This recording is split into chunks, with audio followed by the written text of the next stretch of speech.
Mesdames et messieurs, bonsoir. Merci d'avoir choisi RTI 1 à la 1 de ce 20h.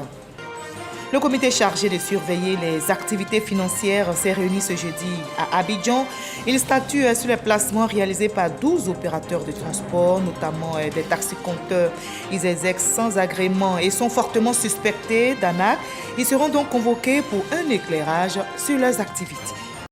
Et je l'annonçais dans les titres, le comité chargé de surveiller les activités financières s'est réuni aujourd'hui à Abidjan. Ce comité statue sur les placements réalisés par 12 opérateurs de transport, notamment des taxi-compteurs. Ces opérateurs qui exercent sans agrément sont fortement suspectés d'arnaque. Ils seront donc convoqués dans les prochains jours afin de détailler le modèle économique qui gouverne leurs activités. L'enseigne Bakayoko.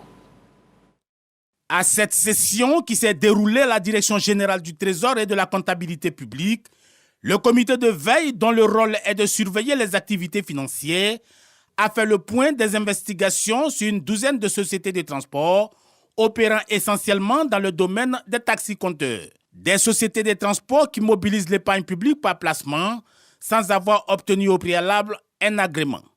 Malheureusement, beaucoup d'Ivoiriens se font avoir aujourd'hui par des propositions alléchantes de revenus à la suite de placements d'argent. Ces types d'opérations ont tendance à flouer les Ivoiriens, à dilapider l'épargne des Ivoiriens.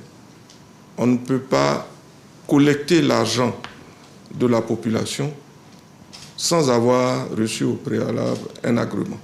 Le placement de revenus étant réglementé, les sociétés de transport suspectes devraient pouvoir faire la lumière sur leur modèle économique.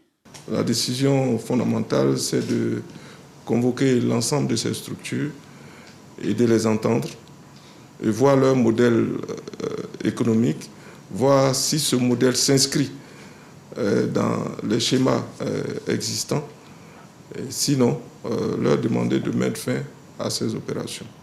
En attendant, les populations sont appelées à la prudence face à cette activité de crédit qui s'apparente à l'agrobusiness. Chaque fois qu'il y a une annonce avec des conditions de rémunération qui dépassent le montant de votre placement, il faut savoir que c'est quelque chose de suspect, c'est anti-économique.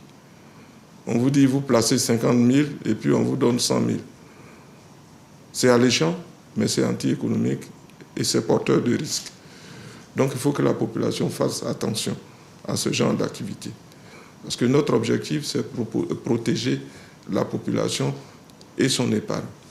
Le comité de veille regroupe toutes les administrations en charge de la sécurité financière, entre autres la police scientifique, le trésor public et le procureur de la République.